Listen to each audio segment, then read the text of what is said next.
feels when they hear half of these really big mega fortunes go untaxed. So this is where I think we've got the opportunity to kind of make a case that hasn't been made to America. And that is the wealth in these mega fortunes multiplies itself over and over again. And I think we ought to call it a tax avoidance feedback loop.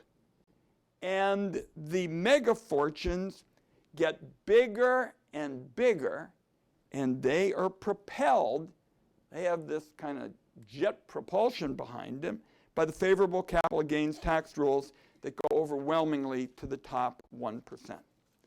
So this unfair tax system is a serious drain on America's ability to meet its most basic commitments, and none, in my view, is more important than upholding the guarantee of Social Security. My proposal, that I'm just going to outline for you now, provides a specific path for ensuring that millionaires and billionaires pay what they now owe, and that revenue is used to save Social Security. And I want to say that right at the beginning of this, because I've got a lot of people out on the campaign trail that I admire, I'm going to work closely with, and I just want to make it clear. It is one thing to talk about new taxes. That is one thing very much to be debated and will be debated on the campaign trail. What I want to do is I want us to be able to stand up in front of working class people and say, job number one is to collect the taxes that are owed. And that is the proposal that I'm going to outline now.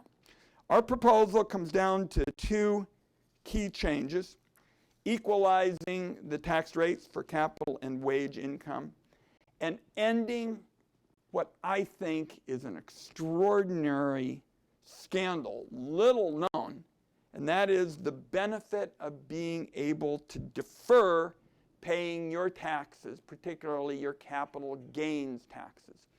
And this deferral process is such that you can defer, and you can defer, and you can defer some more, all the while the cop and the nurse are paying every year.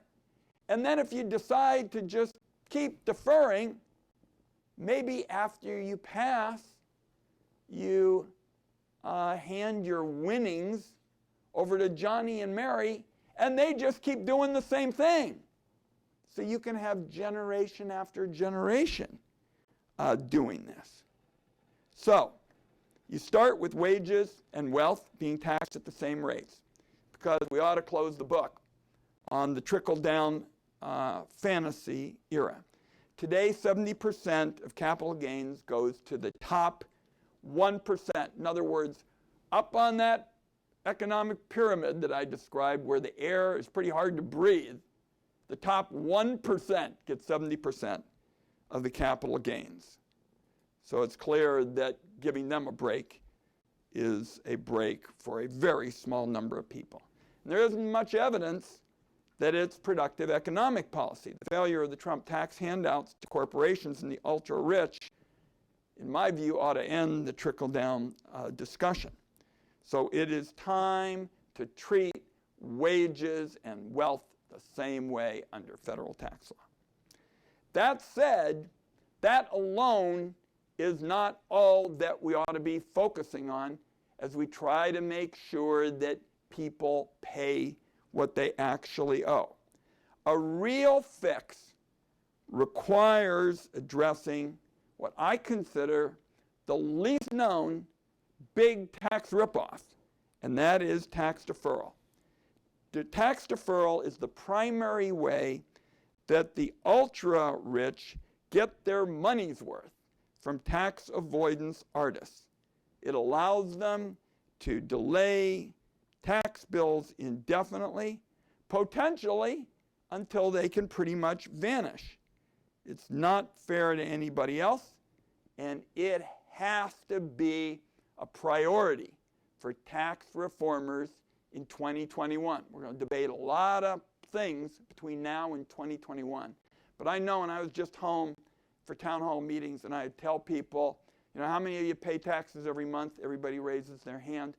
How many of you know that people at the top with all these lawyers and accountants can pretty much pay what they want, when they want, and just defer it and defer it and defer it?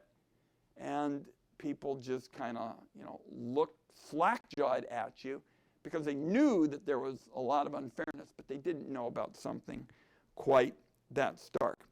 So what my proposal does, the centerpiece, is to create a new anti-deferral accounting system. And I realize, boy, now everybody would say, Ron's really off into wonk land. We're going to talk about, accounting rules. And so what I'm going to try to do is describe why the stakes are so high and to try to make this real. First of all, it would apply to a fraction of a fraction.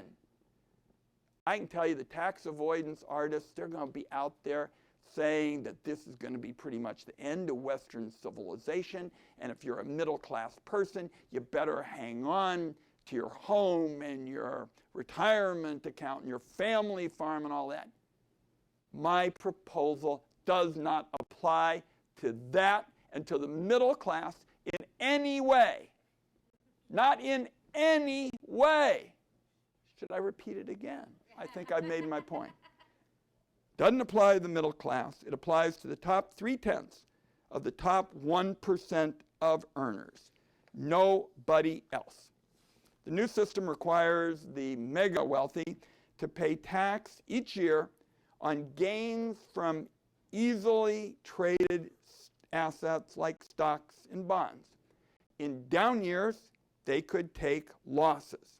For assets like real estate or privately held businesses, assets that are not as easily traded, my proposal would minimize the benefit of deferral by assessing a look-back charge when the asset is sold or transferred. So the system, as I say, applies to only those at the top, defined as those who have at least $1 million in income or $10 million in assets for 3 consecutive years. In the near term, the proposal would include transition rules to move away from this broken mess that we've got now to the kinds of reforms I'm talking about and make sure that it's done in a responsible way with a transition. Our preliminary committee estimates indicate that this proposal could raise between $1.5 and $2 trillion over 10 years. That is enough to shore up Social Security almost into the 22nd century. All right? We know that we have this freight train barreling at working class families in 2034. The proposal that I have just given you in capsulized summary means that somebody tonight in their 50s can go to bed saying that what these folks are doing is making sure that those at the top pay what they owe, and that money is being used, so I no longer have to fear that the Social Security guarantee will not be met. So we're going to take this out across the country. I've been talking to my colleagues in the Congress, on the Finance Committee, off the Finance Committee. I can tell you, on the Finance Committee, for example, my colleagues have been floored at the recent figure that was in the Wall Street Journal saying that there's something like $3.8 trillion in untaxed assets, just liquid untaxed assets. And then you got real estate on top of it. So we got a lot of educating to do, but we've also got a lot to work with, because people said, what happens to that money, Ron? I said, well, it just kind of sits there. And I'll talk a little bit more about that. So we're going to hear lots of arguments against this. They began even before we released it. But let me kind of start with the kind of basic, kind of proposition, because I don't think these arguments pass the smell test. For example, we're going to hear on one hand, millionaires and billionaires are going to argue they can't come up with the cash to pay what they owe.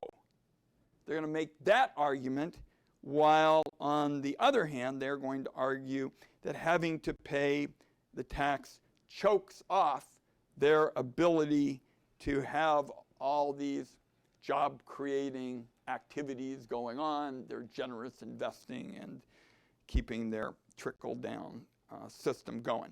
You can't have it both ways. You can't say you don't have the money to pay and then say, well, make sure you protect my money so that I can continue business as usual. Then we're going to say that mark-to-market, these folks will say, unprecedented. Oh my God, think of what these people have thought up. Never been done. Oh my goodness. The fact is, it's been around in various forms for decades.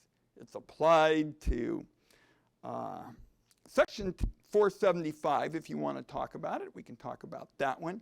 But it's applied to futures, it's applied to stocks, it's applied to a variety of areas. It's been on the books for years and years, and no accountant would leave home without knowing about these breaks, and no billionaire investor would employ an architect who was unaware of the mark-to-market requirements that are on the books today. Then we will, I think, see the centerpiece of this being the tax avoidance cavalcade. Will say that this is going to harm, the middle class, and I've already taken you through, those kinds of numbers. But here we're going to make sure that everybody understands that the proposals includes big exemptions for homes, for retirement accounts, for family farms. So this idea that the middle class is going to get hurt is just a fiction. Now, I also want to kind of make sure you understand that in addition to the fact that this is just basic kind of fairness, the notion of saying that you ought to pay your fair share and you can't just sit on these unrealized, gains without any consequences, I don't see the argument that this is somehow going to be the end of Western civilization or a danger to the American economy. I think it's a fantasy, and I'm going to tell you why now. Trillions of dollars of potential investment are now sitting static in the American economy. They're being held captive because you can do really well, as I've outlined, under these tax referral ideas. I believe that the proposal that I'm outlining to you will help liberate those dollars for productive uses. It will unlock those funds for communities across the country. And if there's no longer a hugely disproportionate tax break to keeping those dollars parked, what will happen is they will circulate into new, more productive investments. And that offers the potential of a major economic boost. And I also want to offer up a couple of other facts about unrealized gains. Multimillionaires and billionaires are not sitting around living monastic lifestyles because their gains are unrealized. There are plenty of ways they can unlock their fortunes without selling. I mean, they can borrow against all of those assets and continue to have incredibly enjoyable lifestyle. They can borrow against those assets to take out loans from big financial institutions. That way they're paying a few points of interest to a bank instead of paying their fair share in taxes. Just wrap your arms around that, and I think you'll see something else that will connect with workers. And the tax avoiders and their multi-million-dollar and billionaire clients are also going to get to write all this off. And without going too much further, based on the little amount we know about Donald Trump's taxes, it sure sounds like what I've just described is something that has been used fairly extensively by the Trump household. So this is an unfair economic privilege that isn't available to working folks, cops and nurses, folks in the trades. They can't defer their tax bills until they vanish. They can't, in effect, blow off the IRS for years and use the money to pay the rent or medical bill, and use the money to pay the rent or medical bills or college tuition. They cannot blow off the IRS and use the money for what they choose. So what you're talking about are the gains that go to millionaires and billionaires of the wages earned by workers. And it seems to me when you're talking about the gains of workers and the gains of millionaires and billionaires, the tax rules ought to operate on the same principle. So here's what we propose doing as part of the next step of our reform package. And that is, we believe having these millionaires and billionaires pay their fair share really ought to be used to shore up Social Security. It's the number one priority of working people.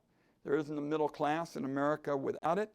Social Security can pay full benefits until 2035, but after that the system can pay 80% of benefits, meaning you're talking about a 20% cut unless there is action. That cut cannot happen, and I just want to say, as long as I am the ranking Democrat on the Senate Finance Committee, it is not going to happen on my watch, period, full stop. Social Security is too important. And as I indicated, if you're 50 years old, today, and you've read these, headlines that we're going to have benefit, cuts in 2035, this isn't some kind of abstract issue. I compare it to, that family saying a freight train is coming barreling right at them. People want to know that they're going to get the full Social Security benefit they were promised. So Congress needs to get serious about addressing this oncoming crisis now. And the anti-deferral tax proposal I've outlined is what I think is the best way to go about doing it.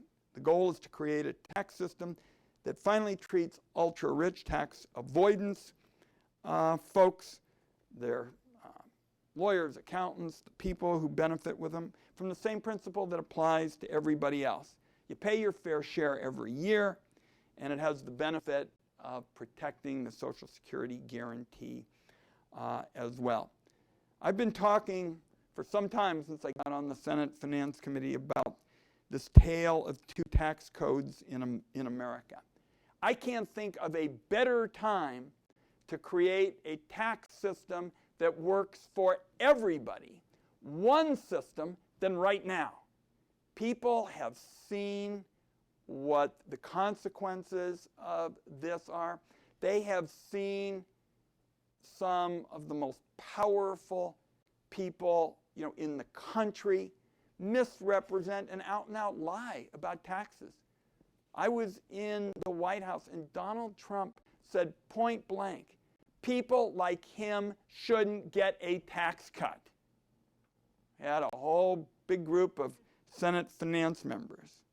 Well, last time I looked, the top rate for folks like Donald Trump actually went down. So the issues that we're talking about here today, I think, give us an opportunity to break some fresh ground. As I've indicated, it's one thing to talk about new taxes, and we're going to have a big debate on the campaign trail about it. But let's make priority business collecting what's owed from multimillionaires and the billionaires. Let's say that's job number kind of one.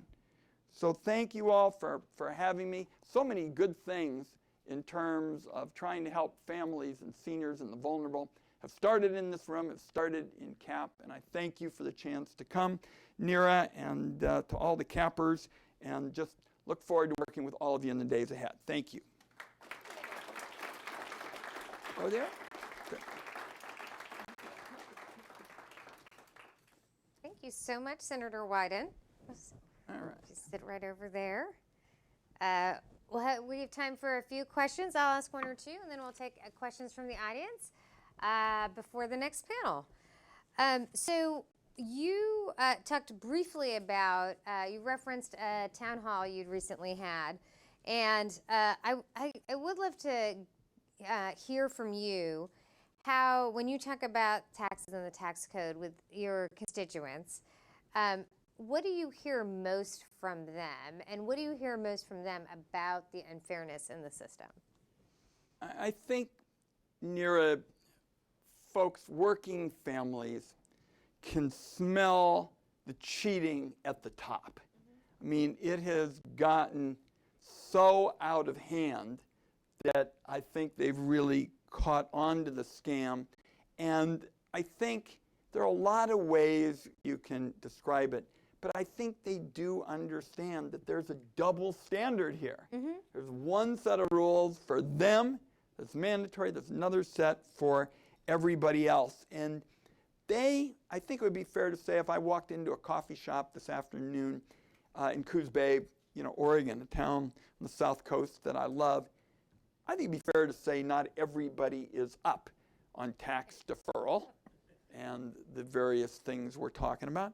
But I think they know that there are a lot of games and scams that are used by what I call the tax avoidance, artists, and it reflects their judgment that the system is broken. And so my constituents, and I think Americans, want a system that's fair. They want a system that gives everybody in America the chance to get ahead. And that's what we're talking about. Great. You referenced the Trump tax cut towards the end of your remarks. I think it would be helpful for people to really just have a side-by-side of the steps the Trump tax cut took, and how its impact and what it did for people at the lower end versus what it did on the higher end, and what it did particularly on the issue of capital gains, which is really the differential in treating work versus wealth. It's one of the central elements. So essentially, I just asked, 2 years later, we've now lived with the Trump tax cut. What's your assessment of the direction it's gone, and how is your plan in contrast to that? Well, Neera, first, I think the number of fantasies associated with their arguments keeps piling up. I'll give you an example. Right now, in the Senate, there is a bipartisan effort to fund a roads and bridges and infrastructure, program. And I mentioned it in my comments. Everybody knows our infrastructure is falling apart. And there are traffic jams in America, in my state and elsewhere, where nobody could even dream there would be a traffic jam 5, 8, 10 years ago. Well, the fact that the Trump crowd borrowed $1.5 trillion to give these breaks to the people at the top not only was unfair, but it's one of the biggest challenges to getting the money for the roads and bridges and infrastructure. And I'll just say, I personally think it was political malpractice for the Trump people to decide to go first with their ideological agenda, gutting the Affordable Care Act and this tax bill for folks at the top, when the whole Congress was ready to go in a bipartisan way to work on, infrastructure. Right. So I think their priorities were distorted right at the top, and a lot of it is, as I say, just just been fiction. Middle-class folks. The average household was promised a $4,000 rise as a result of trickle-down economics. I think a lot of people have said, with respect to trickle-down economics, they have had it with being trickled down on. I think they get it, and I think they get what it means for them. Great. I'm going to ask one more question, then we're going to go to the audience. So folks prepare for actual questions. Finally, should we think of your proposal as a standalone issue or something that would be part of a broader reform of the tax code? My sense is, and there was discussion already this morning in some of the press about tax reform in the future. I think clearly Democrats see that the 2017 bill needs a comprehensive overhaul. We wanted something that was built around growing the middle class and creating the kinds of job opportunities that allow for high skill, high wage positions. So I've been on a variety of approaches. I've been on Sherrod Brown's bill. I think the earned income tax credit empowers folks of modest means to climb the ladder of economic mobility. Obviously, the corporate tax, where it is still more attractive, folks, to do business overseas than it is to do it in the United States, would be right up at the top of my list. So I think we're going to see taxes writ large as the debate in the Senate Finance Committee in 2021, and that's as it should be. So much of what was promised in 2017 hasn't panned out. In fact, it got to the point where this time at home, somebody who thinks it's just a disastrous bill said, well, I tried to think of one good thing about it. And I said, oh? And he said, your bill on craft beverages to help the small beer, wine, and cider, we can keep that standing. We'll keep that. And the rest of it's pretty gross. Excellent. Well, with that, I'm going to go to the audience. I really want to ensure that we have questions. And if you can identify yourself and where you work, that would be great. I'm Carl Pulsar. I started a project 4 years ago called the Center on Capital and Social Equity after reading about inequality to explore the dynamics. And I also advocate for the bottom half, the baskets of deplorables and the rest from both parties. So I agree with you that we need to tax the wealthy. My analysis goes there. All the Democrats focus on the 1%. But and I agree maybe that's enough for Social Security, although there are other ways to fix that, like raising the cap on the payroll tax. But the task to help the bottom half, there's such a heavy lift with getting everybody health insurance, getting everybody $500 of a tax credit into a retirement account, all kinds of things. I think Democrats would be more credible, and here's the question, if they talked about the top 20%. And that includes Democratic constituencies like doctors, lawyers, people making over $100 grand. But to just talk about the 1%, we're going to have to pay more. It makes you sound more credible, not just they. Okay, that's just my question. Does that make sense? Yeah, no, listen, this is an issue that we're going to have a vigorous debate on, and I'm going to take a minute or two with this, if I could, Nira, because thanks for having a size 7 halo on your head, because you're clearly, you're really going to bat for, folks who don't have clout and don't have lobbyists, and God bless you. I think part of this, and this is why I said it several times, because I think it reflects kind of my philosophy. Your point about credibility on taxes is particularly important because Nira and Cap have done lots of polling on this. Over the years, sometimes Democrats haven't done too well in terms of the polling. So that's why I've wanted to frame this as let's focus on getting these multimillionaires and billionaires to pay what they owe now. They owe this now.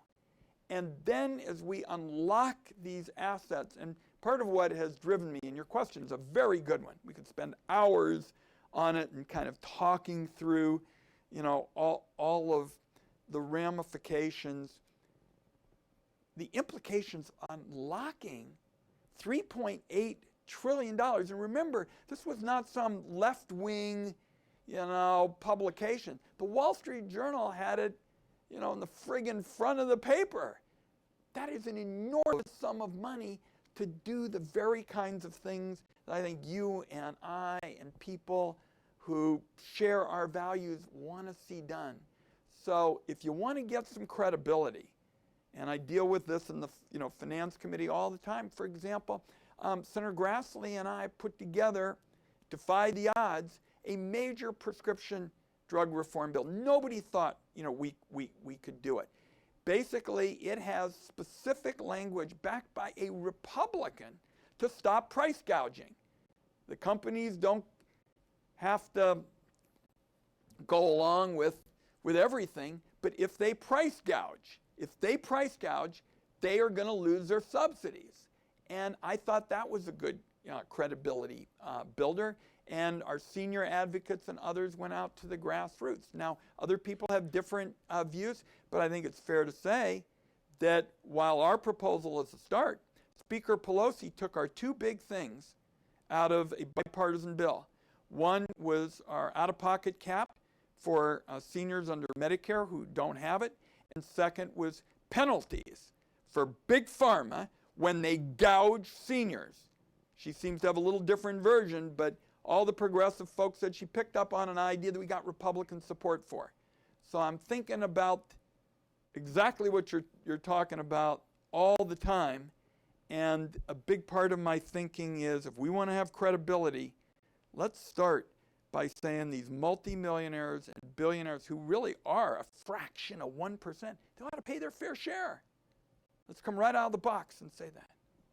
We'll go to another question over here, but I just to follow up very briefly on this point, I do think on the issue of credibility, sometimes the credibility discourse is really just thinking about earned income from wages, and I think the point that you're making is that too often we're not thinking about all of wealth.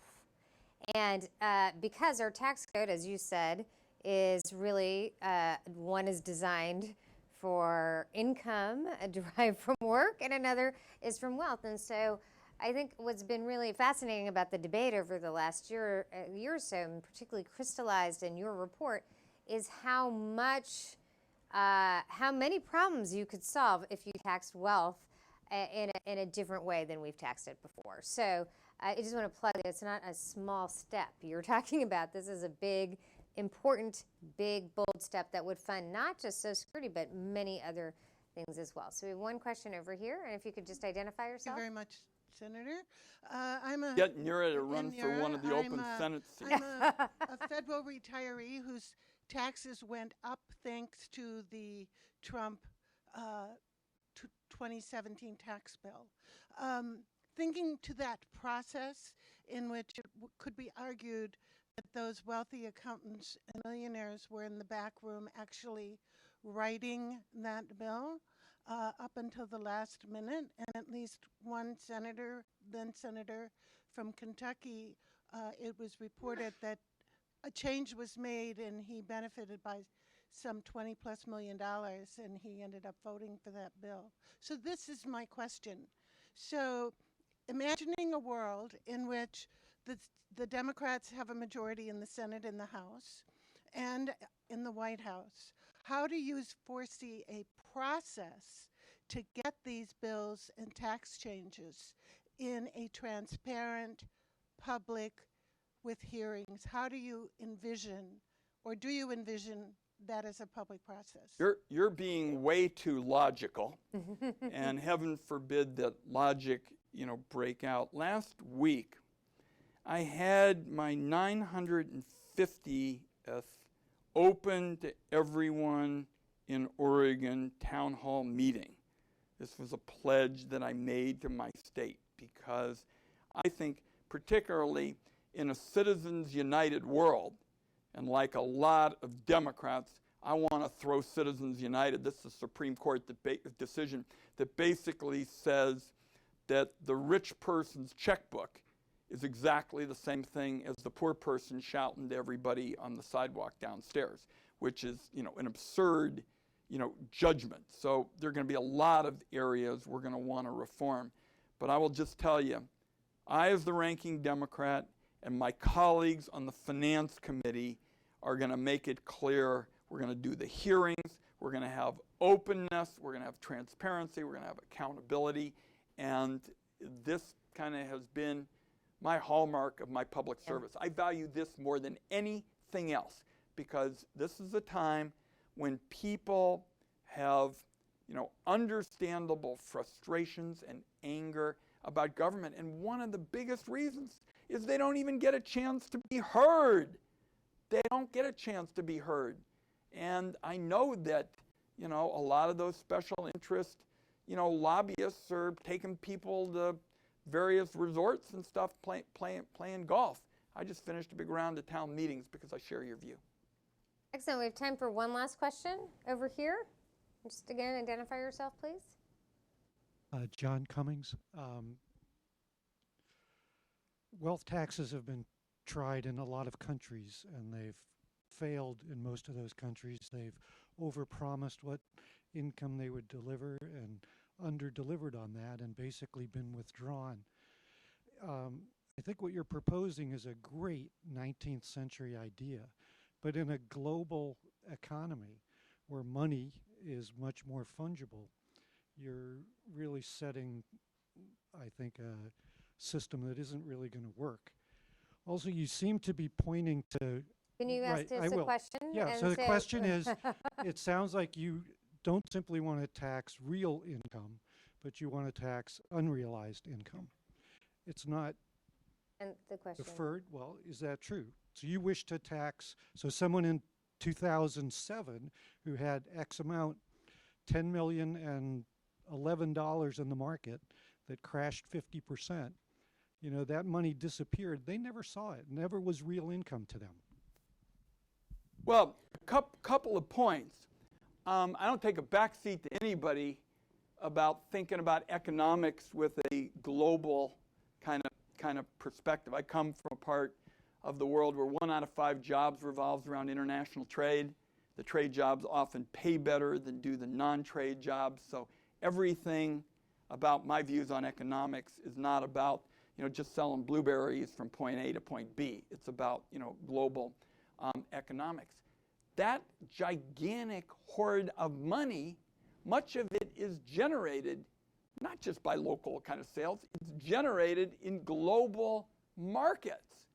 And what we have always traditionally said is when you're an American and you generate money, you pay your fair share, which is what I'm talking about. And when you talk about unrealized gain, I want people to understand that the way the tax laws work, and this is a good one to quit on. I went to school on a basketball scholarship, and I always said you're supposed to stay until you can make one shot that you agree with, that was one you thought. That unrealized gain allows them to continue to make more and more money tax-free. They can take that money not just for their lifestyle, they can take money from the asset pile to invest in it because they own all the assets and nobody's taxing them. Somebody can come in and say, hey, let me give you more. So make no mistake about it.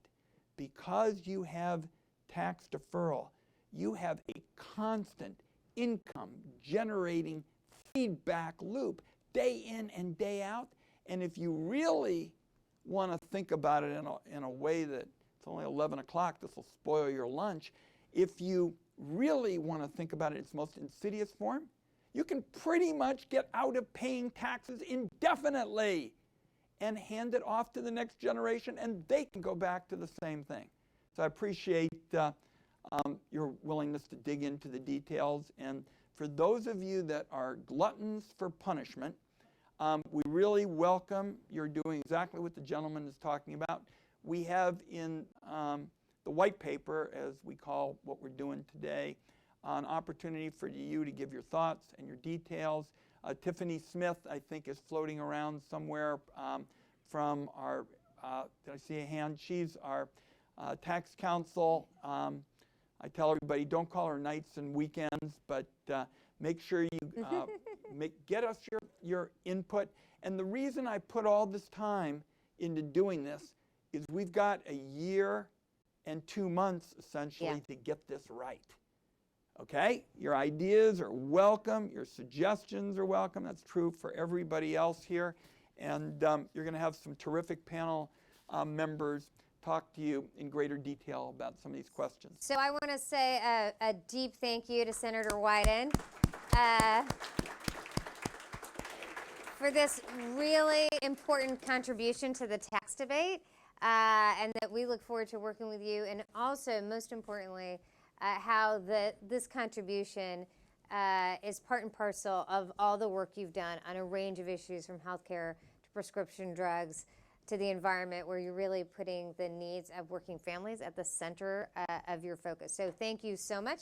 And I invite our next panel up. Seth? Okay. It has nothing to do with taxes, but I want to thank you for all.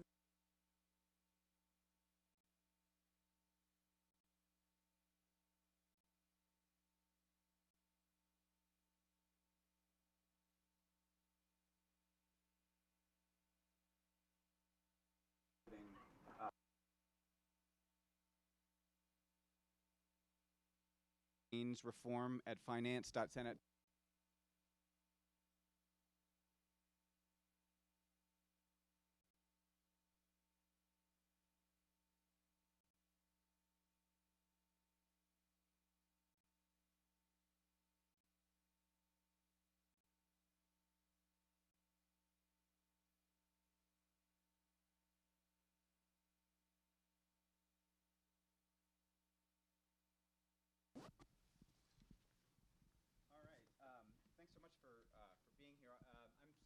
I'm a senior fellow here at at American Progress.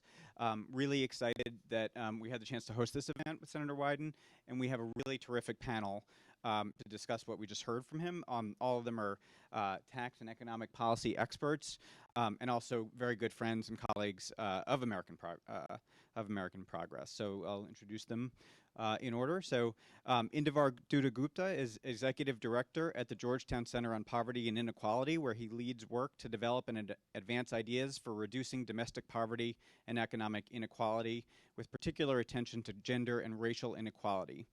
He also serves on the National Academy of Social Insurance's Board of Directors and a member of the Institute for Research Poverty, Employment, and Self-Sufficiency Network. Next, Lily Batchelder is the Robert C. Koppel Family Professor of Law at NYU School of Law, and affiliated with the NYU Wagner School of Public Service as well.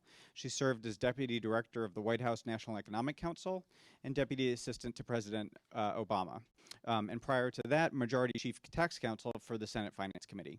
Her scholarship and teaching focus on personal income taxes, business taxes, wealth transfer taxes, retirement savings, and social insurance. Next is her colleague at NYU, David Kamen, Professor of Law at NYU School of Law. His scholarship focuses on tax and budget policy. And prior to joining NYU Law, he worked also in President Obama's administration as Special Assistant to the President for Economic Policy at the National Economic Council, and also as an advisor to the Director of the Office of Management and Budget. And I should say Lily and David are co-authors of a new paper for the Aspen Institute's Economic Strategy Group. It's called Taxing the Rich, Issues and Options. I would definitely highly recommend it. You can find it on SSRN. And finally, Greg Leisterson is the Director of Tax Policy and Chief Economist at the Washington Center for Equitable Growth. His research focuses on the economics of tax, social insurance, and retirement policies. And prior to joining Equitable Growth, he served as a senior economist at the White House Council of Economic Advisors and as an economist in the U.S. Treasury's Office of Tax Analysis. And he too he's written a new paper. It's a great explainer actually on mark-to-market taxation that really explains the issue very clearly. And you can find that at equitablegrowth.org. Okay. So let's get started. So I thought I'd invite our panelists to just give a few general thoughts and reactions on what they heard from Senator Wyden, and in particular, this is I think Senator Wyden said we were deep into wonkland, but I was hoping Indy could start by putting this proposal in the broader economic context that we're in. Thank you, Seth. So I'm just going to make 4 key points here. One is that income and wealth inequality are at staggering levels, including across racial and gender lines. 2, these inequities harm individuals, families, and our overall economy. 3, that this extreme inequality likely also harms our democracy. And then 4, a mark-to-market, anti-deferral, or similar tax is part of the solution. So, the first point, income and wealth inequality are at staggering levels, including across racial and gender lines. So just to take 1 year that was a particularly bad year for inequality, in 2015, the top 1% of households gained over 26 times as much income as the bottom 90%. Average CEO to worker pay ratios increased from 20 to 1 in 1965 to 278 to 1 today. And then across racial lines, a typical white family had 8 times more wealth than a typical Hispanic family and 10 times more wealth than a typical black family in 2016. And when you bring race and gender together, you see the racial disparities are even worse. So the median net worth of a single Latina woman is about $100, a single black woman about $200, and for a single white man, almost $29,000. All right, so the second point. These inequities really do harm individuals, families, and our overall economy. Just 2 quick arguments here. One is there's evidence from some OECD research that the extreme inequality results that we and other rich countries face result in lower post-secondary educational attainment, limited job opportunities, and depressed lifetime earnings for people at the lower end of the income distribution, especially thinking about the gap between the lower end and the top. This isn't just about poverty. This is actually about the inequality. And then secondly, our economy as a whole arguably is stifled by this wealth inequality. Some folks might have seen a recent McKinsey report that suggested that the racial wealth gap can cost the U.S. up to $1.5 trillion or 6% of GDP by 2028 due to the opportunity cost of lost investment and consumption, specifically by African American or black households. Third point, this extreme inequality likely also harms our democracy. So there is some evidence that political participation is pretty unequally distributed in the U.S., voting, of course, but even beyond that, and strongly linked to socioeconomic status, and that our national politics in particular disproportionately values the interests and opinions of the wealthy and businesses over the working and middle class. Maybe that wouldn't matter if they had the same interests as the rest of us, but I can assure you they don't. So the final point, a mark-to-market or anti-deferral or similar tax is part of the solution. So the first thing to keep in mind is that a mark-to-market tax that actually corrects some market failures. Our friend Michael Linden has made this point, a former capper. Ensuring the wealthy pay their fair share can address some of the market inefficiencies we see, like unjustified and outside CEO pay, and help ensure that there's a greater chance that wealth and income are actually the result of real growth and productivity rather than luck. The second point, a more progressive tax system can generate crucial revenues we need for some of the critical investments in physical infrastructure, education, scientific research, and in particular, one of the points that you'll see in David and Lily's paper, ensuring that especially people in the lower end of the economic distribution have a chance, real chance to move up by having the basic foundations that they need, including healthcare, early childhood education, even food, housing, to really contribute fully to the overall economy. One more point here, that a mark-to-market tax can actually also help address racial and gender inequities. So the current federal tax code is certainly progressive overall. There are certain features, however, that can exacerbate racial and gender equity. And we're working on some of these issues with the National Women's Law Center, so there'll be a few forthcoming papers from them that will help explain this to folks. But in general, the tax code at times rewards wealth accumulation and inheritance, and particularly for people with the most resources, which can disadvantage families with low incomes where people of color and women are overrepresented. And the final thing I'll say is, in a time of virtually unprecedented economic inequality, heightened along these racial and gender lines, our collective response should include and must include a more progressive federal tax code. So structural reforms like a proposal that Senator Wyden has laid out can help ensure that the wealthy pay their fair share, raise much needed revenue, make the tax code more efficient, and advance the economic, social, and political imperative for addressing income, wealth, racial, and gender inequities. So I hope other policymakers will pay attention to this path-breaking proposal. Awesome. Thanks so much, Indy. And Lily, I was hoping you can address sort of what's the, describe in greater detail sort of what's the problem with the tax code? Like, why is the tax code so fundamentally broken that is, so in urgently need of reform? So first I wanted to thank Seth and Neera and Cap for having me here today, and Senator Wyden for a bold proposal that I think is really going to advance the discussion on these issues. There's a lot of problems with our current system for taxing the wealthy. The key thing to understand is that the very wealthy earn and report their income in very different ways from most of us. So if you look at the bottom 95% of taxpayers by income, they get about 80% of their income from wages and salaries. But if you look at the tippy top, the top 1 in 100,000 taxpayers, they only have about 10% of their income reported as wages and salary, and about 84% from capital gains, dividends, and private businesses that they own. And this basically gives them opportunities to lower their tax rates in ways that aren't available to most of us. So one of the big things that they do is report what is probably labor income as business income. There is a recent paper that I commend to you by Matthew Smith and others that finds that 3/4 of pass-through business income actually represents labor income of the owners. They're able to do that. They are also able to take advantage of what we sometimes refer to as the Edwards-Gingrich loophole and loopholes in the net investment income tax. And then there is the new pass-through deduction, all of which can take their top marginal tax rate down from what it should be at 40.8%. We have a top ordinary rate of 37%, and then the net investment income tax is 3%. But they can get it down through these techniques to 29.6. And then they can go further and characterize a lot of this income as capital gains and dividends income. And if they take advantage of those Edwards-Gingrich loopholes again, they can get their top rate down to 20%. And then the final technique, which is really the focus of Senator Wyden's proposal, is that they can take advantage of tax deferral. And as he noted, that doesn't necessarily mean you don't spend your money. You can often borrow a great deal of money from your assets or based on your assets if you're very wealthy. But by being able to defer realizing capital gains, they can take their tax rate potentially all the way down to 0. If they defer long enough, that would be the tax rate in close to present value terms, or because of a provision called stepped-up basis, ultimately all of their gains may be tax-free.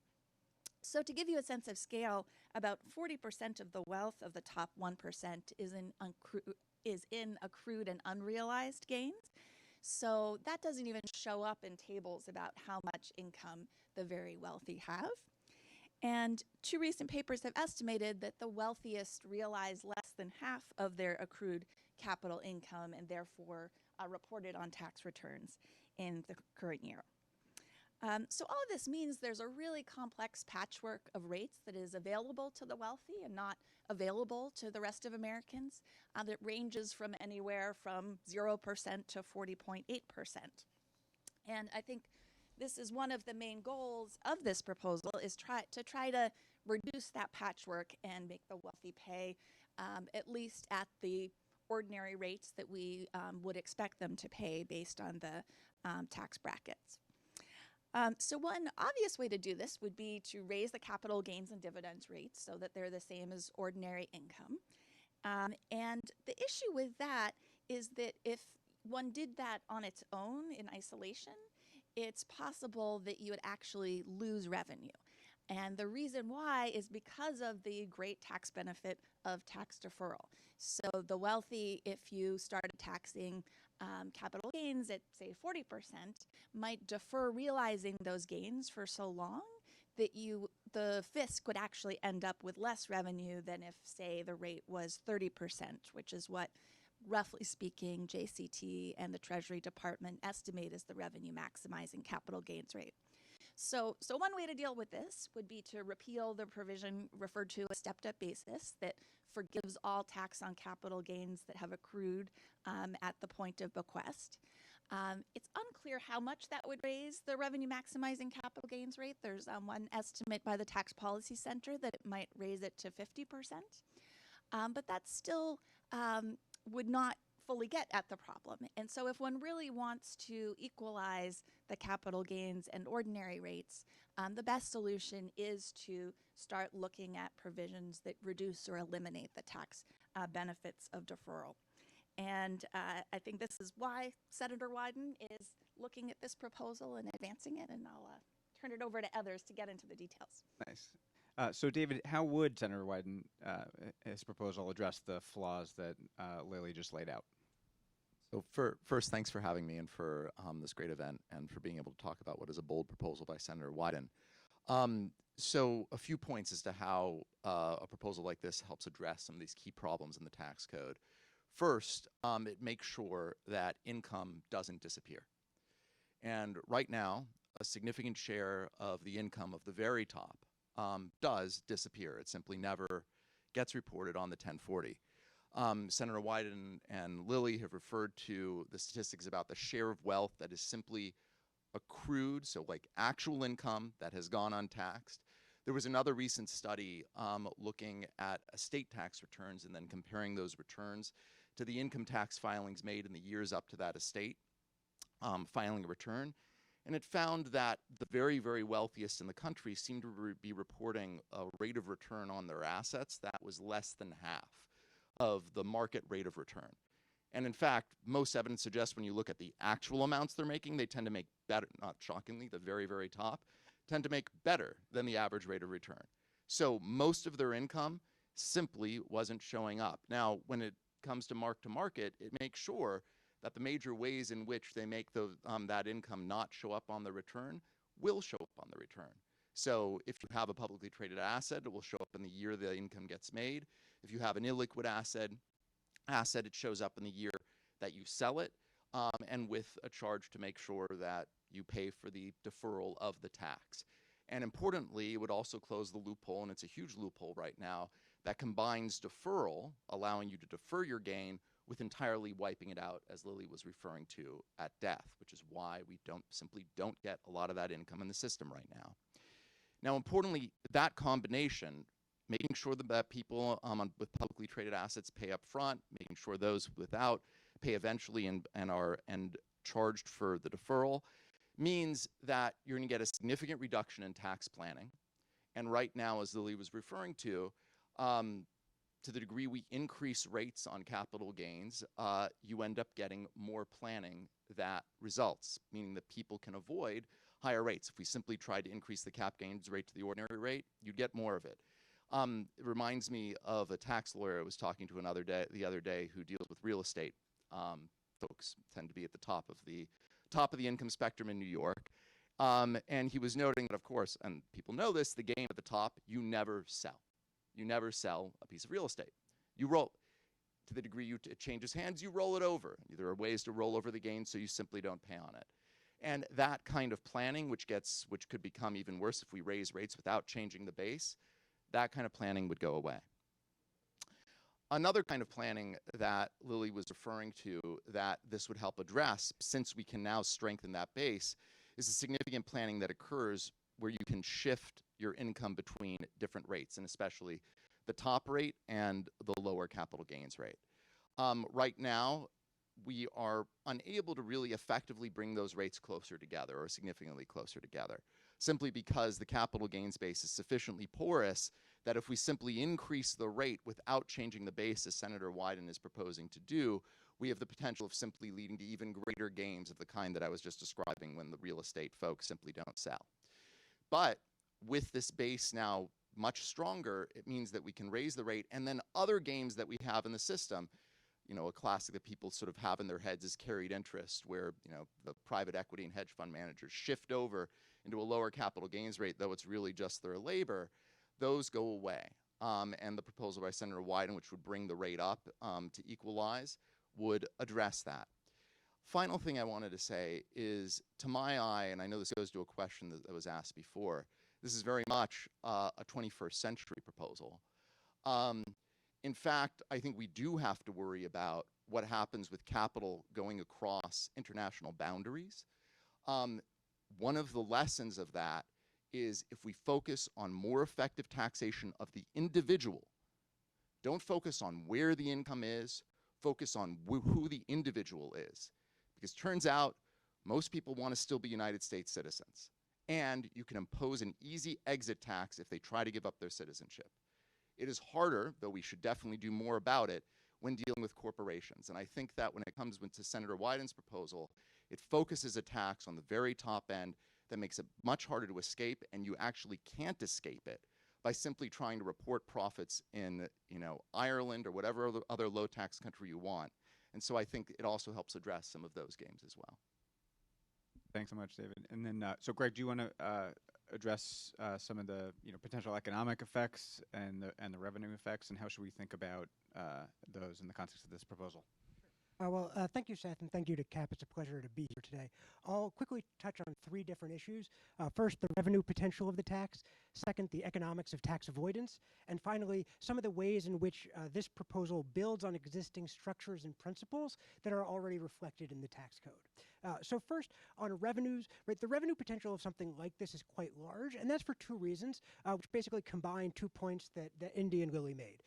First, living in a period of high inequality, there's simply a lot of income in the upper tail of the distribution, and as Lily noted, that the folks at the top of the distribution are earning their income in very different ways than the rest of American families. And what this means is that capital gains and dividends account for about 25% of the realized income of the top 1%. That's about $600 billion on an annual basis. And that means that if you just take the tax expenditures for the preferential rates for step-up and basis, take that, look only at the portion for the top 1%, that's about $1.5 trillion over the next decade. So we're effectively spending very large sums of money offering tax benefits to this advantaged group. That's sort of a looking at where we are now. What could we get from a proposal like this? As Seth mentioned, Lily and David just put out a paper that I encourage you all to take a look at. It includes revenue estimates for some stylized proposals along the lines of Senator Wyden's anti-deferral accounting or other mark-to-market type proposals. Based on survey data on household wealth, they estimate that mark-to-market for publicly traded assets, deferral charge for non-traded assets, that's the sort of style of proposal we're talking about here, would raise about $2.1 trillion from the top, if applied to the top 1%, from what I'll consider their benchmark specification, about $750 billion if applied to the top 0.1%, right? There's a bunch of dials you could choose on sort of how broadly you apply the tax in terms of people, in terms of assets, what rates you apply, but we're talking about $1 to $2 trillion, depending on exactly how you set those dials, potentially more if you took on some additional reforms. So it's a very serious sum of money. Now, beyond that simple revenue point, one of the reasons that this proposal is so important, one of the compelling elements of it, is that it directly takes on a very important form of tax avoidance. And now, from an economic perspective, tax avoidance is basically burning money for the purpose of shifting resources from other people to yourself. If I set out to avoid some tax, I incur some costs, right? It may be professional services for accountants and lawyers. It may be a slightly suboptimal investment that I choose because it allows me to pay less tax, right? As a result of that, I pay less tax, but that just means higher taxes for someone else or fewer government services, right? So from the social perspective, I'm burning my own money to advantage myself for no gain, right? If a proposal that takes on tax avoidance, that shuts down these methods for tax avoidance, reverses all of these mechanisms, and basically creates money from nothing, which is obviously a great deal if you can do it. And so that's part of what's so exciting about a proposal like this one and like others that take on tax avoidance, is that you not only have a compelling equity case from addressing tax avoidance strategies that the wealthy can use to avoid tax, you have a very strong efficiency case that you're expanding the pie that our economic pie and lifting living standards through that mechanism. So finally, just a quick note on some of the ways that this proposal builds on principles or ideas that are already in the tax system. And by this, I don't mean that there are provisions for mark-to-market accounting in the tax code already, though there are, right? What I mean is that the idea of the importance of aligning the tax treatment of a transaction with the economic substance of the transaction, that idea is already reflected in our tax code in a number of ways. And that the importance of that is not just about income measurement, but it's about that by aligning the tax treatment with the economic substance, you reduce avoidance, right? And I think the most compelling example of this, to my mind at least, you may have other preferred examples, is original issue discount for debt securities. And now what this is imagine that I lend you $50, and 10 years from now, you pay me $100, right? There's no annual interest on this effective debt security that we've done, but the tax code would require you to report interest each year as if there were annual interest payments, right? It requires you to align the taxation of this debt security with the economic substance of that transaction. Now imagine for a moment that if we didn't have that, if I could just move my income into whatever year I wanted by structuring a debt transaction where I lend you money and then in some future date you give me back money, right? That would give me a lot of opportunity to move my income around in different ways to get the tax, to pay taxes in the way and the manner I like. Right.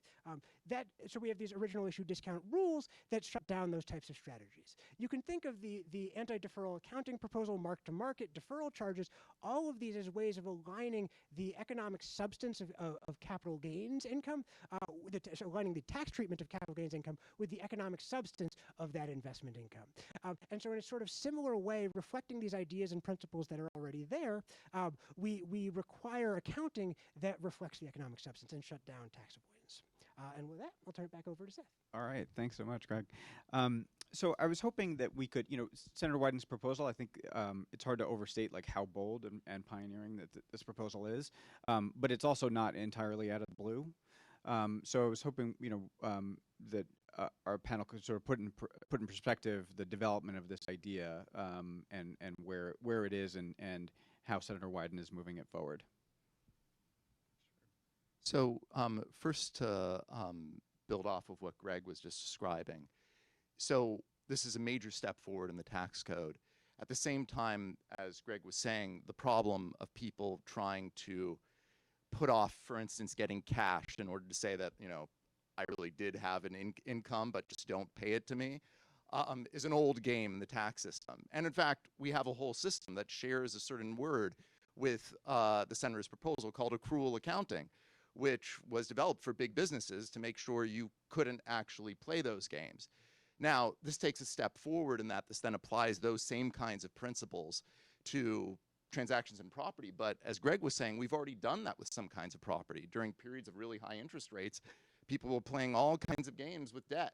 So they came up with the original issue discount rules.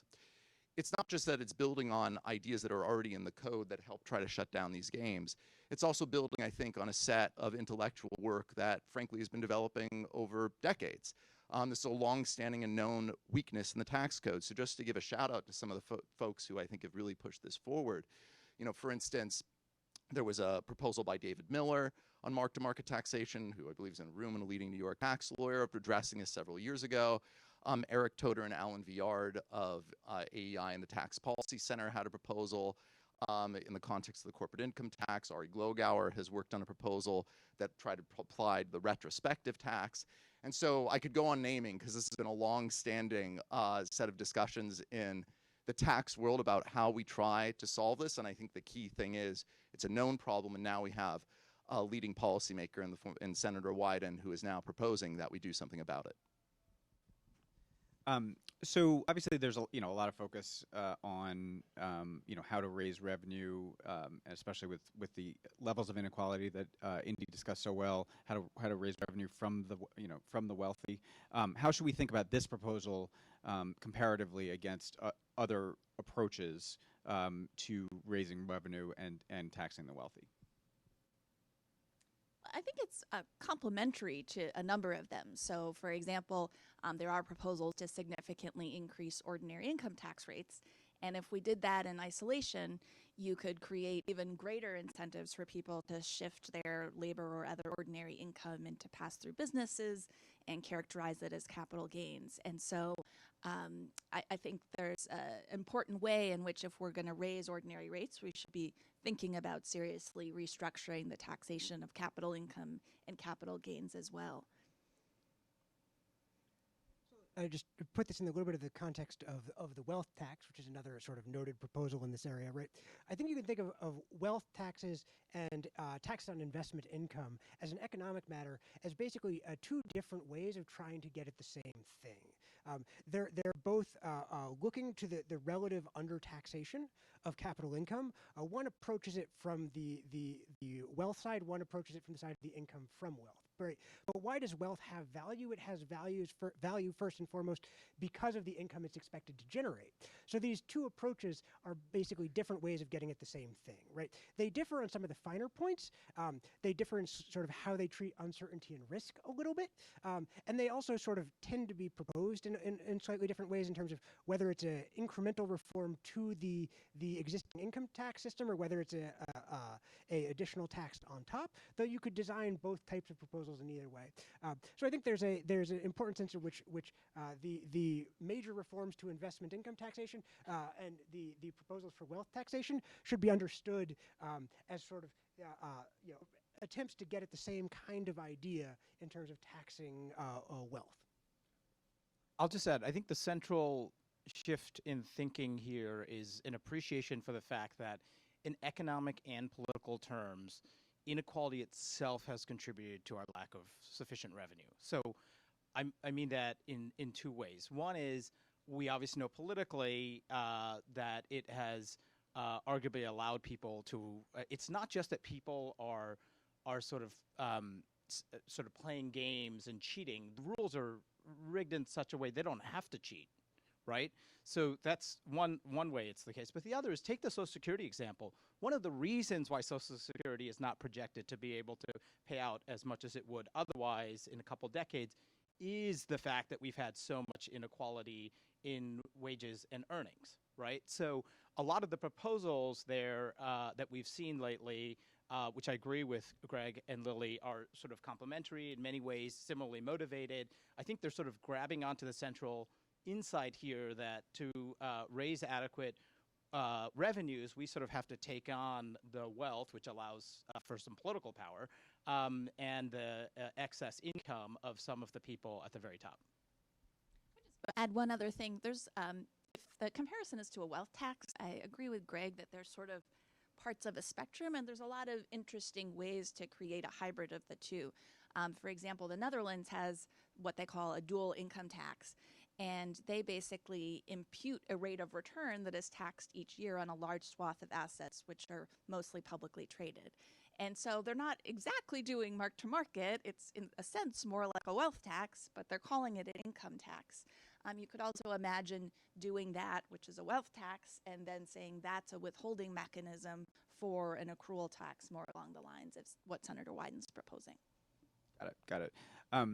So I wanted to ask a sort of a series of questions, kind of anticipating some of the either concerns or objections that we're likely to hear that I think that are worth thinking through. So I think the first, I mean, we sort of heard earlier, I think every time the conversation comes up about raising taxes on the wealthy, we always hear, well, the wealthy are just going to figure out how to avoid it. Or they'll just either move overseas or just like hide their assets overseas. So, I mean, for a broader audience, it's not like, immersed in things like FATCA and these concepts. I was hoping to that you could sort of explain why they can't just do that. I'll pick up on a comment that was just made, which is that in some ways you don't have to cheat because it's legal. And for a lot of wealthy taxpayers, the well-advised population, with the euphemism, it's about maximizing the advantages you can get from the rules as they are written. And so an important part of what proposals like this do is that they change the rules to limit the effectiveness of some of those strategies, right? But that while there definitely is illegal tax evasion, right, part of what's being taken on here is the legal tax avoidance. And that's sort of an important part of the strategy. On the second point, the moving overseas part of this, and I think this ties back to what David was saying in response to a question earlier. The increased globalization and the case that implicitly makes for increased taxation at the shareholder and investor level is also a case for why it matters less, why you, one supplier of capital, one investor, matter less for the broader economy. And so that's part of the reason why when you sort of think about what it means for people to try to avoid taxes, I mean, people, wealthy folks will try to avoid taxes. That is the way of the world, right? The goal is to set up a system that minimizes the extent to which that happens and minimizes the cost they impose on others in doing so. Right, and so this adaptation to globalization through increased investor-level taxation isn't part of response to those types of dynamics, and directly adapts the tax code to it in a way that delivers gains. Just to build off of what Greg said, I think it's important to recognize that while surely some tax planning will always occur in any system, tax avoidance and evasion isn't at the levels we have today is not an inevitability. It is a function of the laws we have. There's plenty of evidence that different kinds of tax regimes produce different kinds of levels of avoidance. Going back to the tax lawyer I was talking to, he was telling me stories of the shelters he was building in the 70s and 80s, which were totally absurd. They no longer exist today because frankly they were shut down in '86. So things don't always have to be the way they are. And I think when it comes to this kind of proposal, it actually is designed to get at some of that the sheltering we have in the current system that allows for deferral. And importantly, when it comes to international assets, the U.S. is in a unique position where we have, through a new law that was put in place several years back, now created an international reporting regime, which countries were basically forced to buy into. So there's a lot less ability to hide that money offshore. Exiting will impose an exit tax. So when it comes to U.S. individuals, this becomes a regime that, while I'm sure they'll be planning, will be much harder to avoid, much harder to avoid than the current system. Just to build on these points, I agree that any tax on the very wealthy, you're going to worry about avoidance. I think the main question is which kinds of taxes on the very wealthy will have the least avoidance. And I think there is reason to think that this kind of regime would do relatively well on that score. So there's three main things you might worry about in terms of tax avoidance. One is valuation games, that the wealthy are very adept at saying that the assets they own are not worth as much as they are on a market.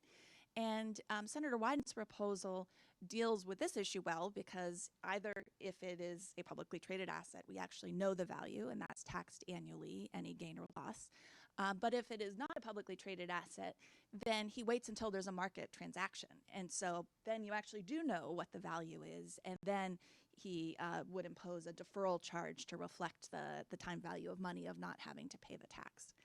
A second strategy would be to take advantage of C corporations and multinationals and own them and have them shift their profits to tax havens. And this has been a long-standing issue through something called transfer pricing. This doesn't actually work under this regime because if you own a multinational that shifts a lot of profits to tax havens, their foreign profits in those tax havens are still going to go into their stock price. And so you're still going to be taxed on the gain on all those foreign profits through the stock price as that increases on a mark-to-market basis. And then the last thing is you can just fail to report assets that you own and put them in offshore accounts. And as David and Greg have mentioned, we've made a lot of strides on that through something called the FATCA regime. Now there's over 100 countries that have signed on to exchange information about foreign accounts. There are some assets that FATCA doesn't cover, but there is another regime with over 100 signatories called the Common Reporting Standards that, interestingly, even though we haven't signed on to it, we get information through it on things like trusts. The IRS does need more resources to take advantage of all of this information they now have, and we have dramatically cut resources to the IRS, and especially for enforcement of taxes at the high end. But they now really have a lot more information than they did 10 years ago to police that just, purely lying about whether you own some assets. So I think another issue is, I think the Affordable Care Act, which is still under attack in the courts, right? And the Trump administration is in court currently, right now, in the Fifth Circuit, still trying to overturn all of it, right? And based on a very flimsy legal theory that we would have, laughed at if it weren't so tragic at this point, potentially tragic. So obviously, progressives have to think about that there will be a full court press attacking any legislation after the fact in the courts. So how would we assess whether a mark-to-market tax regime like this is vulnerable to a legal or constitutional challenge? I think it's really not an issue. I was talking to a prominent New York tax lawyer who also teaches a class on constitutional tax cases. He thought it was absolutely not an issue.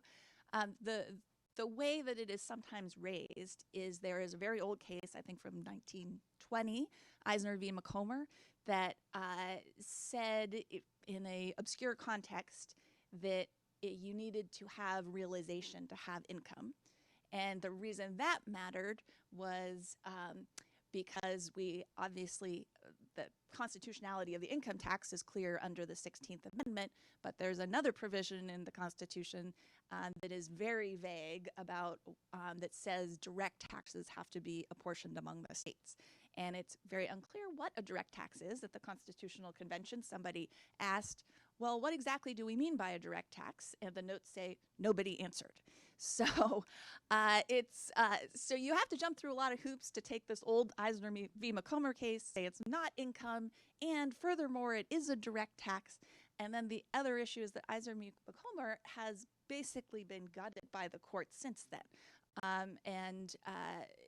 A very wide array of commentators have said that realization is now just an administrative convenience. And while Eisner v. Macomber hasn't been explicitly overruled, it has been basically limited to its facts. There are circuit courts who have considered the original issue discount rules that Greg mentioned, which basically mark-to-market debt instruments. They have said that that's constitutional. So I don't think this is a worry, even given that, of course, the way the court is currently constituted, it could be more sympathetic. You want to add to that, David? So I guess I agree with all of Lily's analysis, and I just want to emphasize the point she got to at the end, that to the degree anyone has objections along these lines, and let's be honest, there will be people out there who will say that this old case should govern, and that means that you can't do these kinds of reforms, that will ignore the precedent that exists in the tax code itself in the decades interceding, where we have since been taxing, in important cases, income that was not realized. I don't want to make predictions about what this particular court is going to do. With that said, it seems quite clear that an amendment which says that Congress has the power to tax income should mean that Congress has the power to tax income. And any traditional definition, if you go to like any economist, this is income, and it would be an absurdity for any court to then say that Congress, in acting under its power under the 16th Amendment, doesn't in fact have the power to tax income. Got it. So another thing that I'm sure we're certain to hear. Well, first of all, let me answer one question. I'm not sure this has been quite clear yet. So, for the vast majority of Americans, to the extent that they have savings, they save through, for retirement savings, they save through vehicles like 401ks, right? So let me just ask a simple question. How would this type of proposal affect average Americans who are saving for retirement? And so the proposal that Senator Wyden has set forth, right, has a $3 million exemption for retirement accounts, a $2 million exemption for homes, on top of a $10 million exemption for general purposes, right? So the short answer is it would not. Obviously, yeah. That was the answer I was going for. Yeah. So. No, I mean, if you want to explain more, sorry. Oh no. So anyway, right. I think one of the important points on deferral is that retirement accounts basically allow you to obtain deferral, and then as a result, Congress has imposed very strict limits on how much can go into these accounts in various ways, right? But for taxpayers who can exploit realization-based strategies at the top of the income distribution, they've basically given themselves, not unlimited, but vastly expanded, retirement account advantages, if you will. And so part of what this is doing is saying, no, those limits are serious, and we're going to dial those back. Okay, and so could this proposal, however, and I'm sure some will say this, hurt average Americans, hurt the economy overall by depressing savings and investment? So I think, first order, right, the economic cost of this proposal would be borne, overwhelmingly by the wealthy asset holders, right? And that's for some of the reasons we've been talking about globalization, for some of the reasons, for all of the various sources of capital that exist in the domestic economy. Any shifting of burden here would require movements in interest rates that I just don't think we should expect to see. So the first order fact is that the cost of this proposal would be borne by the relatively wealthy. But as with any tax proposal, that's an incomplete analysis because we're ignoring the benefits made possible by the revenues, right? And so, the Senator Wyden has suggested using it for Social Security. I'm sure we'll hear proposals to use it in all variety of different ways, right? And when you account for those benefits, right, it's not just that middle class families are not bearing the cost of the tax proposal. They'd be directly benefiting from the different services and investments that could be provided as a result. I'll just add a little bit. I think on the topic of looking holistically also at the spending, some of the returns on investment possible from public spending are pretty much unrivaled in the private sector, and we're not making them. And that includes things like early childhood education and learning, but even some infrastructure and other investments. So when you think about all the things that drive our economic prosperity, using this revenue, well-targeted revenue, for purposes that can increase what people call human capital, but also even things like environmental protections, which improves children's achievement in school, investing in our food assistance system, ensuring that people have just basic cash incomes, have enormous payoff. You take something like the food stamp program, which has enormous or the Head Start program as well, has enormous second generation effects that reduces poverty in the short run, and in the long run could, and we know this from actual experience and the research, would increase people's school achievement, including post-secondary school, improves their health and well-being, reduces chronic disease, which would be a huge help for our healthcare system. A lot of programs like post-secondary education reduce criminal justice system involvement, one of the most expensive and most wasteful things that we spend money on. So it's hard. It's hard if you look holistically at a proposal like this, not to see enormous potential in actually driving growth, innovation, when you also know that people at the top often use this wealth not necessarily to innovate, but to protect what they have, right?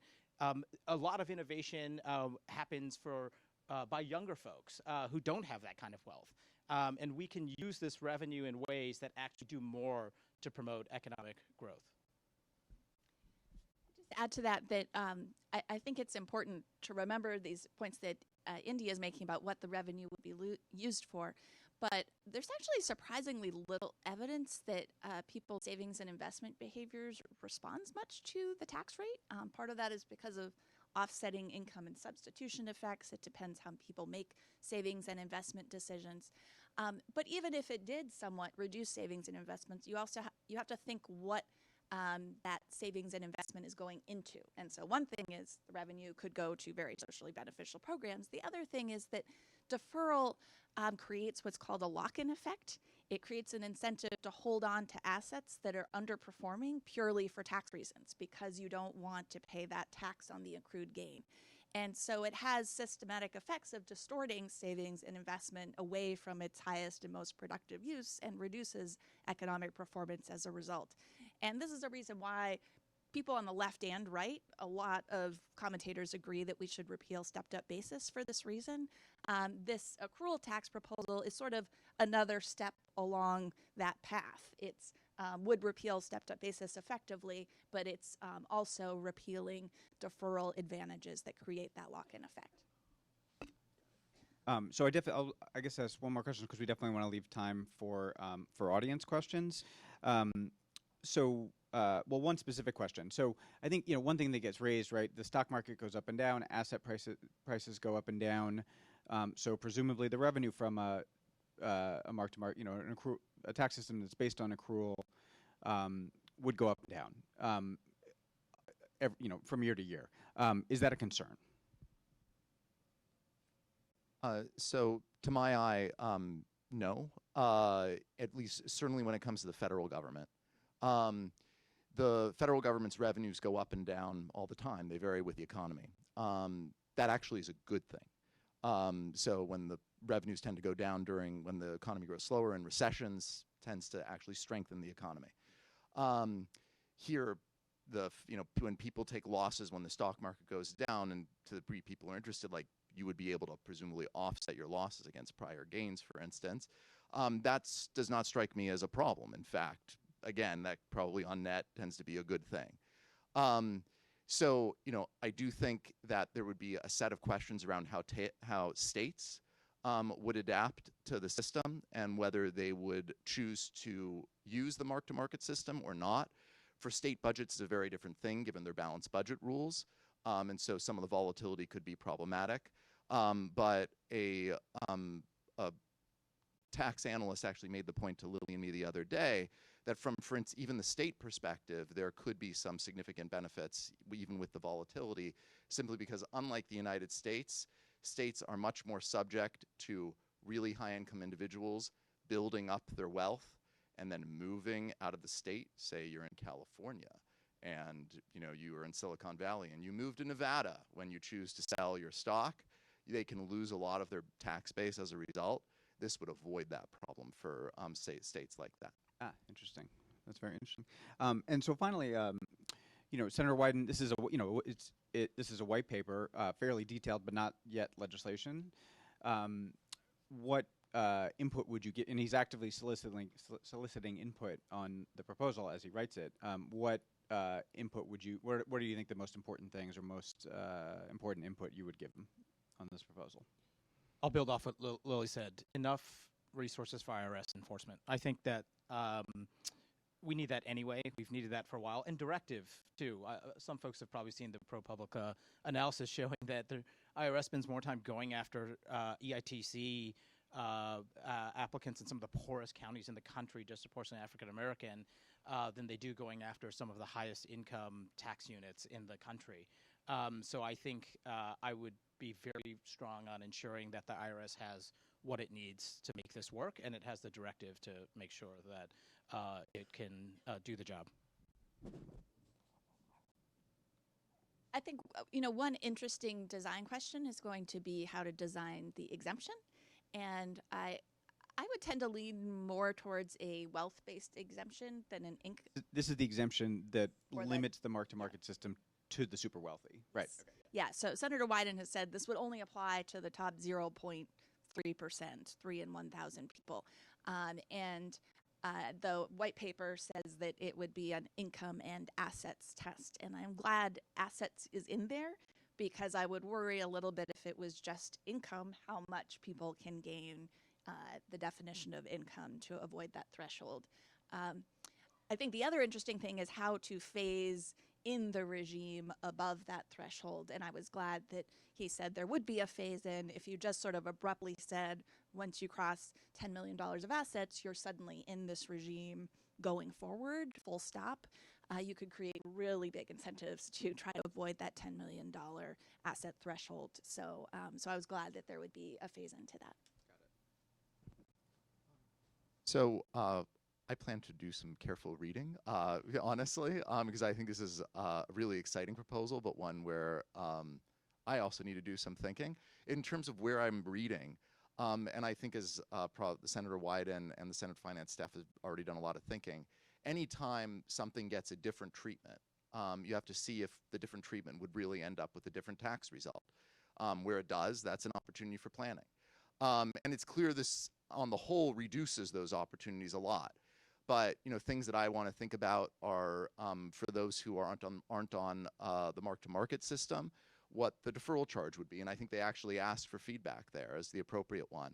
I also want to think about different kinds of business entities, the relative treatment of partnerships and S corporations, for instance, which I would hope we could try to equalize to the degree possible. So it's those areas that I particularly want to, frankly, do some careful reading as to what they've proposed and see how it works. So I'll agree with David on the work to be done to provide comments, which I look forward to doing. I'll offer two ideas today. First, information reporting. And so anytime we're thinking about sort of a new or different approach to running the tax system, the administration side of this is incredibly important. And thinking about how we can maximize the value of the information reporting, both in terms of what the IRS needs and in terms of what the taxpayer needs to comply. I think one area that shows up is trying to make sure that the information returns are focused as much as possible on the gains and losses on the actual income itself. That's sort of one area to maximize that value. The second thing is I'd encourage them to see this as an opportunity to address other weaknesses in the code that are also complementary with making this proposal effective. And the particular area I'll highlight for that is trusts. We have sort of several well-known avoidance strategies in the trust space, which I will not bore you with details of. I'm thinking of things like GRATs and CLATs, but those trusts could also potentially be an avoidance, a means of avoidance for a proposal like this. And so I think this is an opportunity to both address those existing problems while also proactively preventing them from creating problems for a new proposal like this. Fascinating. So questions from the audience. So I think Diane's going to come around with the microphone. So just please say your name, affiliation if you have one, and question, not a speech. Okay. Carl Pulzer, Inequality Inc., INK.org. I already told you more before. So if the conservatives and Republicans in the Senate really got cornered and had to consider getting rid of deferral and loopholes, I think what they're going to come back with, and it's important to me as a small-time capitalist, right now when you pay taxes on capital gains, they don't take into account the erosion of the asset through inflation. You pay, like if I put $10,000 into Good Works Incorporated, and in 10 years ago it's worth $20,000, but only because of inflation, then I'm losing a lot of money in taxes. And that would be rationalizing the system to the real economy. But nobody talks about that. That's what the Republicans are asking for. If that was included in a deal, question, how much would that reduce the payoff to the taxpayer, the revenue that you get? And does it make sense to include something like that in a deal? Does it make sense? Yep. Who wants to address that? So look, I think that the question of inflation indexing can only make sense as part of a comprehensive reform. And importantly, when we're doing inflation indexing for these kinds of gains, you'd want to do inflation indexing for all kinds of assets, including on debt. So right now people take deductions, and business owners take deductions on interest, but they take deduction with including they get a deduction for inflation. And so if this was part of a comprehensive plan, which properly taxed all of the gains and then made an adjustment for inflation, then I think that's something that would be worth consideration. I just want to distinguish it from both the proposals that have been made so far on the Hill on inflation indexing capital gains, and then the off-again, on-again discussions in the administration to unilaterally index capital gains for inflation.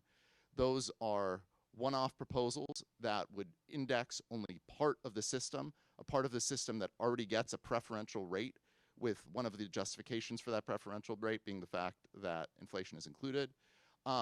You would open up opportunities for all kinds of tax planning if you had inflation indexing on capital gains, but not, for instance, on debt. And finally, even though it sounds like the administration is not doing it, I think their quote was, at this time, they do not, in fact, have the legal authority to unilaterally do it. But again, I think it should only be part of the conversation as part of a comprehensive reform of the system.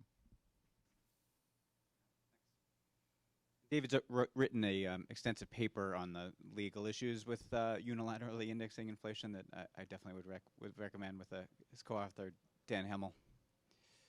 Hi, I'm Joe Sparks. I host and produce the Medicare for All Explained podcast in collaboration with Physicians for a National Health Program.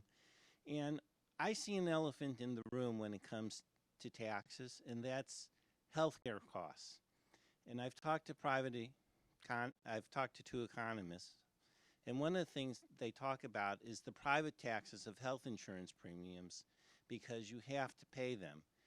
And before, a person was mentioning, the effects of like Head Start and the good effects.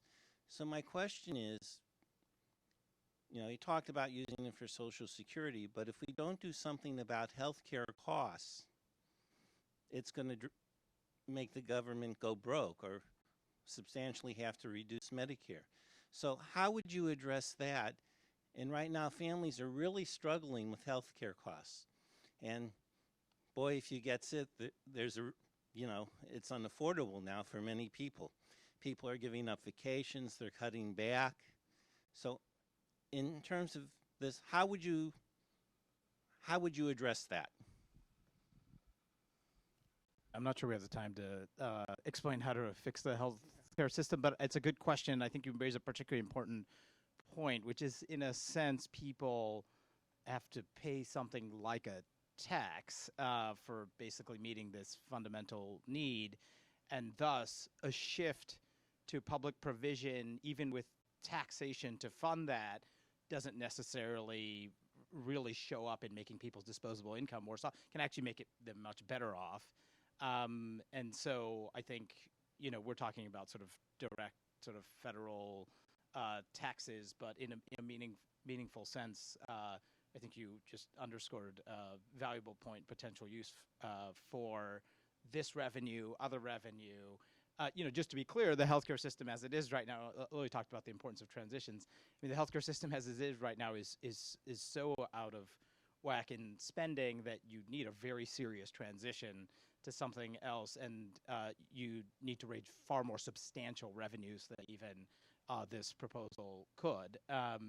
So I think that you're right more broadly long term that we have to find a way to contain costs, but without reducing access.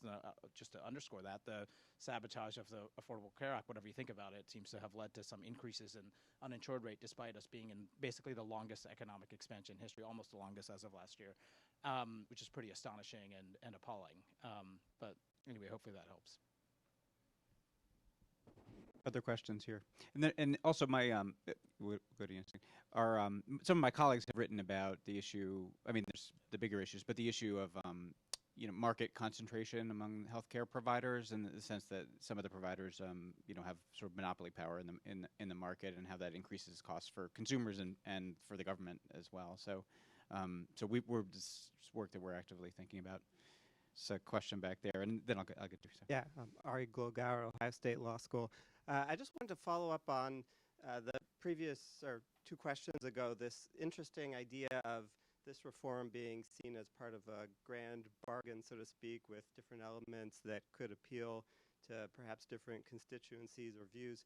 And one aspect of this is the indexing for inflation.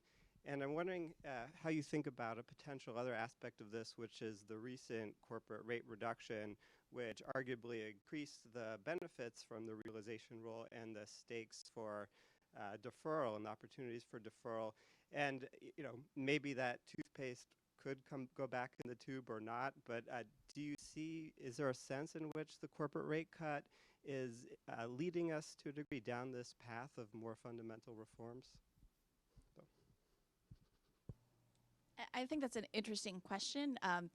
As David and I were working on our paper, the strategy for disguising labor income into lower tax categories traditionally has been for many years to put it in a pass-through entity. And the large corporate rate cut that was part of the 2017 bill has made putting that labor income in a C corporation a potentially viable and useful tax planning strategy for the wealthy as well. So I think there are ways that this kind of proposal could serve as an important backstop to the corporate income tax, especially at such low rates.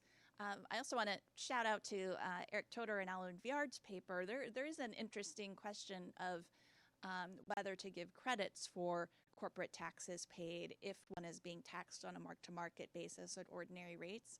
And I think that could make a lot of sense if you were applying an accrual tax to everybody. That is not what Senator Wyden is proposing. He's proposing applying it to a tiny share of the population. But there are some interesting interactions that way as well. And then I think our last question here. Thanks. So I'm not getting how this is protecting the middle class. So in non-retirement mutual funds, one of your parents 20 years ago put $1,000 in some fund with a mix of equities. Each year they've been taxed on dividends, ordinary capital gains. Now it has $5,000 in it. When they pass away, they want to give it to their grandchild, who's much in need of it, to pay for student loans. And there's a stepped up basis of $5,000 instead of $1,000. A simple example, I could use real property. I'm not getting how this proposal protects that person's middle class doing that. So could you explain that? Good question. Fair question. Great question. So as I read Senator Wyden's proposal, there's just a total exemption for the first either $10 million in wealth or $1 million in income. So in your example, if a parent gives $5,000 or $50,000 or $500,000 to their child as a bequest, it wouldn't apply to that because the child and the parent are both way below that $10 million threshold. And furthermore, the $10 million threshold doesn't apply to retirement assets. I think you were talking about outside retirement assets. Yeah, but they'd still have $10 million of non-retirement assets before they'd have to worry about this. And then there's one issue with the rates, right? Because he's changing he's equalizing all of the rates between ordinary income and capital gains, but has said that that his proposal, when fully fleshed out, will fully protect middle class families, and is asking for further input into that. So, excellent. Are there any? Does anybody have sort of final thoughts? We'll leave it at that. I think this has been a great event. Thank you so much for attending, and we've been proud to host it. So I just want to thank all our panelists and all of you. Thank you.